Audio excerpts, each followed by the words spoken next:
Guys, আসসালামু আলাইকুম। তো আজকে আরো একটি নতুন ভিডিও নিয়ে হাজির হলাম। আজকের ভিডিওতে থাকছে কি করে আপনারা গ্রিড লোগো ডিজাইন করতে পারেন এবং গ্রিডের মাধ্যমে কি করে আপনারা লেটার লোগো তৈরি করতে পারেন। তো আপনি যদি আমার এই চ্যানেলে নতুন দর্শক হয়ে থাকেন তাহলে অবশ্যই সাবস্ক্রাইব করে দিবেন এবং লাইক কমেন্ট এবং শেয়ার করে দিবেন। তো ভিডিও আর লং করবো না, লেটস সি দিস ভিডিও। তো ফার্স্ট অফ অল আমি একটা পলিগন শেপ নিয়ে নিব। পলিগন শেপ নেওয়ার পরে আমরা এটাকে ফিল কালারটাকে নান করে দেব এবং স্ট্রোকটাকে একটা কালার দিয়ে দেব। তো করার পরে আমরা 360 ডিগ্রি এটাকে রোটেট করে দেব। রোটেট করার পরে আমরা এখানে আরেকটা লাইন শেপ নিয়ে দিব। তো এবং শেপ চেপে নিব যাতে করে একদম সোজা এবং পারফেক্টলি হয়। তো করার পর আমরা দুইটাকে সিলেক্ট করে আমরা অ্যালাইনমেন্ট থেকে আমরা সেন্টার করে দেব। তো আমি অ্যালাইন টু সিলেকশন দিয়ে আমরা এটাকে মিডিলে করে দিলাম। মিডিলে করে দেওয়ার পরে আমরা অল চেপে আরেকটা কপি করলাম।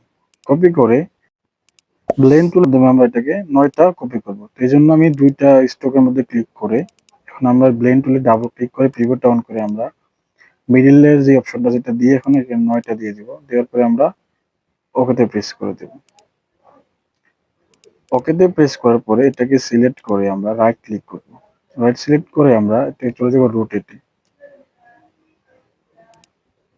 রোটেটে যাওয়ার পরে আমরা এখানে 360 ডিগ্রি দিয়ে এটাকে বাঁক দেব 3, কারণ আমরা যেহেতু এটাকে 3 ভাগ করবো, তো এই জন্য আমরা পিভট অন করে কপিতে প্রেস করলাম।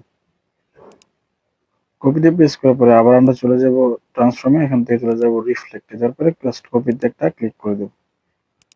এখন আমাদের গ্রিডটা কিন্তু পারফেক্টলি ভাবে তৈরি হয়ে গেছে।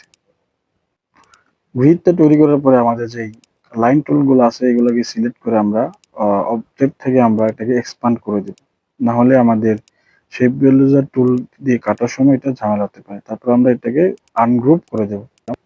আনগ্রুপ করার পরে আমরা এখন বেসিক্যালি আমরা এখানে ই এবং লেটারটা ডিজাইন করব। এই জন্য আমি এরকম ভাবে এটাকে সাজিয়ে নিচ্ছি যাতে করে এখানে আমরা ডিজাইনটা করতে পারি।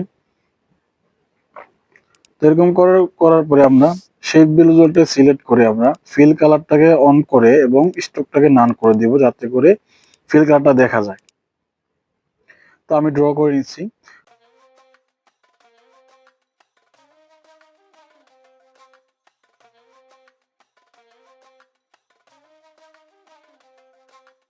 এই ভিডিও দ্বারা যদি আপনার কোনো উপকৃত হয়ে থাকেন তাহলে অবশ্যই লাইক কমেন্ট এবং শেয়ার এবং সাবস্ক্রাইব করে দিবেন।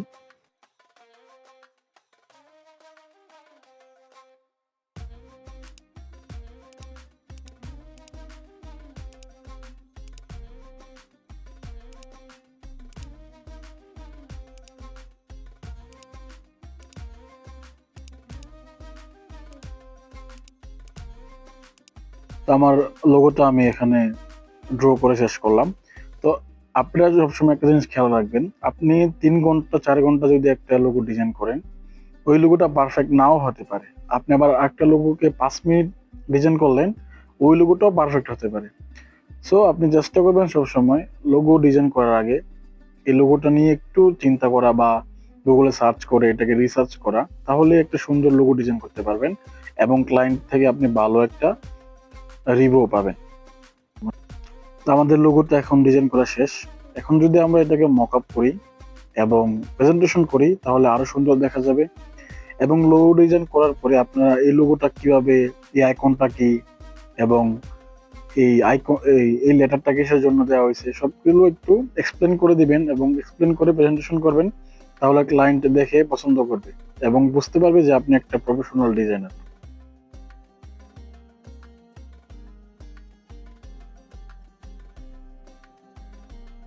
আজকের ভিডিও আমি এখানে শেষ করলাম এবং আমার এই চ্যানেলটাকে যদি আপনি এখনো সাবস্ক্রাইব না করেন অবশ্যই সাবস্ক্রাইব করে দিবেন এবং লাইক কমেন্ট শেয়ার করে দিবেন। আসসালামু আলাইকুম।